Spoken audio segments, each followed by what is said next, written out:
Bien, aujourd'hui, je vous souhaite la bienvenue et je veux simplement faire un petit survol en fait du dernier supplément pour Alien, le jeu de rôle, donc édité par Free League et qui s'appelle Building Better Worlds.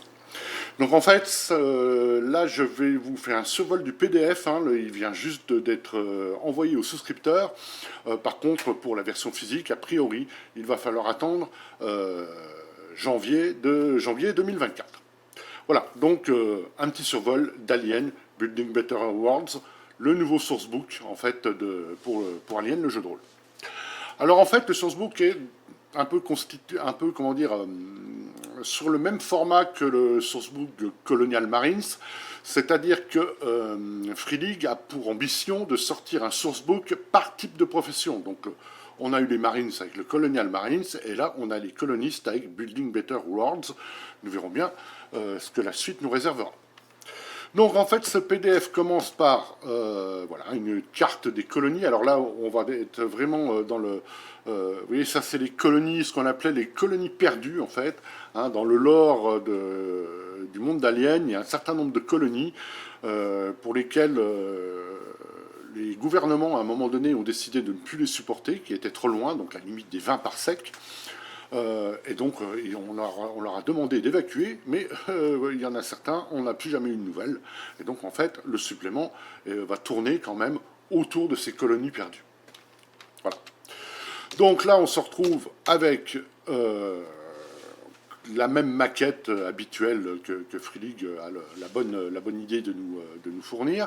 Hein, donc on reste dans le même ordre d'idées, hein, avec les différents chapitres qui sont présentés ici. Donc en fait les pionniers, l'histoire de la colonisation, l'organisation, comment faire des colonistes de la frontière, l'équipement, les campagnes, comment gérer les campagnes sur la frontière, les systèmes et les colonies, un catalogue d'espèces extrasolaires, et enfin, alors, vous avez après chapitre 9 et chapitre 10, ça s'appelle The Lost Worlds et Expédition, qui est la campagne de ce supplément. Donc campagne faite sur le même, on va dire, même modèle que celle qui est dans Colonial Marines.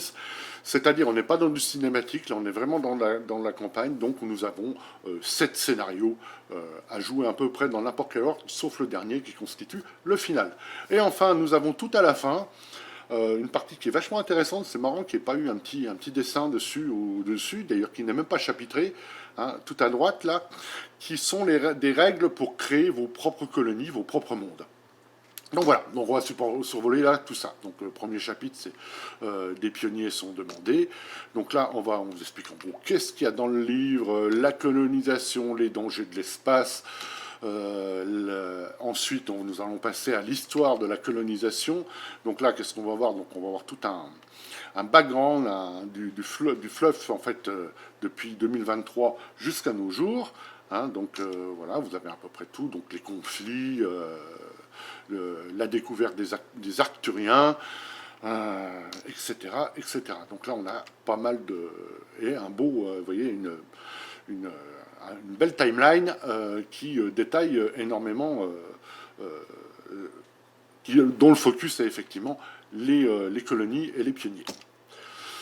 L'organisation, là, on passe aux organisations gouvernementales, hein, comment la colonie, enfin les actions de colonie sont gérées par les différents gouvernements. Donc là, on passe en revue, en gros, tous les gouvernements et comment dire, leur manière de fonctionner. Voilà, donc là, vous en avez un certain nombre. Là, nous avons après un autre chapitre qui est Making Frontier Colonist. Qu'est-ce que c'est? Ça va être en fait, là, il y a des nouvelles carrières et quelques nouveaux talents pour développer spécifiquement, enfin vous m'aurez compris, des personnages qui vont être des colonistes. Donc, vous voyez, on a des nouveaux talents et on a alors, nouveaux talents, le Wildcatter. Je ne sais pas pourquoi ils ont appelé ça nouveaux talents, parce qu'en fait, c'est Wildcatter et Entertainer, ce sont des. Oui, c'est les nouveaux talents pour les deux nouveaux archétypes. Donc, en fait, avec des talents associés à ces archétypes. Donc il y a 2 nouveaux archétypes, le wildcatter, qui est ici, en gros, qu'est-ce que c'est? C'est le prospecteur, c'est le chercheur de pétrole, enfin vous voyez un peu presque. On va dire, moi je dirais que c'est le prospecteur, enfin je traduirais comme ça, comme à brûle pour point. Et nous avons l'entertainer, donc en fait, comment dire, l'artiste qu'on peut très bien avoir dans les colonies pour justement un peu améliorer le quotidien des gens qui sont toujours dans ces colonies et qui en général ne sont pas des paradis. Hein, on va dire. Donc, prêt pour démarrer. Donc là, on va vous donner un agenda personnel. Alors, contrairement aux agendas de, de la façon cinématique, hein, ce sont des agendas à long terme. Bon, après, libre à vous d'en inventer d'autres. Et ensuite, nous avons un gros chapitre en fait sur l'équipement. Hein. Donc, des nouvelles armes, qu'est-ce qu'on a, nouveaux vêtements protecteurs, nouvelles armures, qu'est-ce qu'on a d'autre, donc des autres équipements qui vont être vraiment faits pour les colonistes. Nous avons les différents véhicules qu'on utilise dans les colonies. Enfin bon, voilà. Donc là, nous avons un certain nombre, le spacecraft, voilà, nous avons un certain nombre d'équipements comme ça. Alors je ne vous rentre pas dans les détails, hein, parce que je vous avoue que moi non plus, je ne suis pas rentré dans les détails. Là, je fais vraiment un survol. Je reviendrai peut-être plus tard avec une vidéo complète, quand j'aurai en tout cas le bouquin physique, mais en tout cas pas avant. Les campagnes sur la frontière. Alors, on va vous dire qu'est-ce qu'on peut avoir comme type de campagne, hein, le terraforming, la recherche, la prospection, etc. Le militaire, voilà. Les processeurs atmosphériques, les styles de campagne. Donc là, vous avez effectivement, alors, je me suis un peu trompé ce que je l'ai dit avant, là, nous avons effectivement les campagnes d'exploration, les campagnes de colonie. Voilà. Et nous avons les différentes expéditions qu'on pourrait avoir dans ces cadres. Voilà, vous avez un certain nombre d'expéditions, un certain nombre de types de scénarios que vous allez pouvoir mettre en place. Les challenges à la frontière. Alors là, c'est un truc assez marrant. C'est un espèce de gros des tardigrades géants en fait qui aident les colonistes à forer. Et avec ces différentes techniques pour le maintenir à peu près docile, on va dire. Voilà, donc le wildcatting, donc les prospections, avec qu'est-ce qu'on trouve, vous voyez, vous avez l'étape qu'est-ce qu'on trouve, qu'est-ce qui se passe quand en fait nous avons une brèche dans votre combinaison, en général ça se finit pas très bien. Ensuite, nous avons les systèmes et les colonies. Donc là, on a un gros catalogue, vous voyez, de toutes les colonies, enfin d'un certain nombre de colonies perdues. Vous voyez, vous avez les colonies dans la Outer Rim, vous avez les colonies à la frontière, et enfin, vous avez les colonies au-delà de la fameuse des 20 parsecs, en fait. Et ça va être sur ces colonies que la campagne qui est proposée dans le bouquin et fait le focus. Donc là, voilà, vous avez à chaque fois des colonies. Alors, une description, la description de la colonie où elle se trouve sur la carte, le climat, le terrain, le nombre de colons, etc. Donc, on va vous présenter comme ça, d'une manière assez succincte, mais ma foi qui peut suffire à développer vos propres scénarios. Hein, le système Pelope, Beta Canum, etc., etc. On en a un certain nombre. Voilà. Et là, nous avons effectivement, après, vous voyez, les phares spinward colonies. On vous explique pourquoi elles ont été isolées, abandonnées.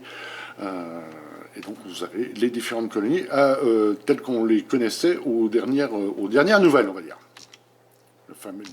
Dans les systèmes Koai, ou Koi, je ne sais pas comment ça se prononce. Un catalogue d'espèces extrasolaires. Alors là, bah moi, donc là, on va retrouver des abominations. On va retrouver pas mal de créatures en fait qu'on a déjà vues dans le dernier module, hein, enfin, le cœur des ténèbres. On va retrouver on va en retrouver un certain nombre, donc qu'on avait déjà là-dedans. Voilà. D'ailleurs, on reprend certains. Voilà, donc les protoxénomorphes, les parfaits. Voilà. Donc là, on a effectivement encore le xénomorphe. Voilà. Alors, j'ai peut-être un petit peu déçu quand même sur le chapitre là. J'aurais bien aimé voir d'autres créatures que des xénomorphes, et surtout des xénomorphes qu'on a déjà vus dans d'autres scénarios. Mais bon, admettons. Ensuite, qu'est-ce qu'on a donc ensuite, alors là, on va taper dans The Lost Worlds. The Lost Worlds, qu'est-ce que c'est? C'est la campagne bac à sable. Donc là, je ne vais pas rentrer dans les détails. Sachez que vous ne jouez pas des colonistes, en fait. Et non, vous jouez en fait, vous êtes à bord d'une expédition multi-corporatiste, multi-gouvernementale, donc avec différents, un certain nombre d'une flotte en fait envoyée pour retrouver en fait ces colonies perdues, voir ce qui leur est arrivé. Et ça va être le cœur de la campagne qui se déroule en 8 scénarios. Voilà. Je passe rapidement. Je passe rapidement. Je ne l'ai pas lu encore. Hein. J'ai lu que le premier scénario. Voilà. Qu'est-ce qu'on a à la fin? Donc, un certain nombre. Hein. On va passer tout ça. Enfin, vous voyez, à chaque fois d'une colonie, vous avez la planète, les NPC et compagnie. Donc, en fait, on se retrouve quand même avec une belle collection de scénarios jouables et donc qui peuvent être un petit peu intéressantes à amener sur notre table et qui changent un peu de ce qu'on peut avoir. Donc là, par exemple, effectivement, exploration spatiale, aller voir ce qui s'est passé, est-ce qu'il y a encore des survivants ou pas. Et donc l'appendice, celui que j'aime beaucoup, qui est Building Your Own Better World, qui lui va vous donner énormément de tables pour créer votre planète, votre colonie, et lui donner vie. Donc vous voyez, par exemple, vous avez la composition du système solaire, la position de la planète, la durée du jour, l'atmosphère. Voilà, donc on a plein de choses à ce niveau-là pour la planète. Et après, pareil, d'autres tables pour les colonies, pour développer pour mettre en jeu en fait vos propres colonies. Voilà. Donc en fait, moi, je trouve ça a priori pas mal du tout. D'ailleurs, en fait, on trouve à la fin, voilà, enfin, bon là, je vais pas le retourner, mais on trouve en fait une feuille enfin, c'est pas une feuille de personnage, c'est une feuille de colonie avec ses ressources, avec ses niveaux de scientifiques, etc., etc. Donc tout pour donner vie à votre colonie. Voilà, et là, on arrive à l'index et on termine là-dessus. Donc avec, je reviens avec combien? Avec 295 pages, index compris. Voilà, donc ça pour l'instant, ça c'est Building Better World, qui est uniquement disponible en VO pour l'instant et uniquement en PDF pour les souscripteurs. Hein. Pour l'instant, il n'est encore pas disponible pour les autres. Donc, pour moi, de prime abord, ça a l'air d'être du tout bon. Hein. Ça va encore agrémenter le lore d'Alien, les possibilités du jeu. Et ça, moi, j'aime bien. Voilà, donc écoutez, je reviendrai sans doute sur une vidéo un peu plus détaillée plus tard, quand j'aurai la version physique. Là, j'étais là pour vous montrer rapidement à quoi on pouvait s'attendre avec Alien Building Better Worlds. Donc voilà, je vous remercie de m'avoir suivi, et puis à bientôt pour une prochaine vidéo. Portez-vous bien, et surtout bon jeu. Merci beaucoup.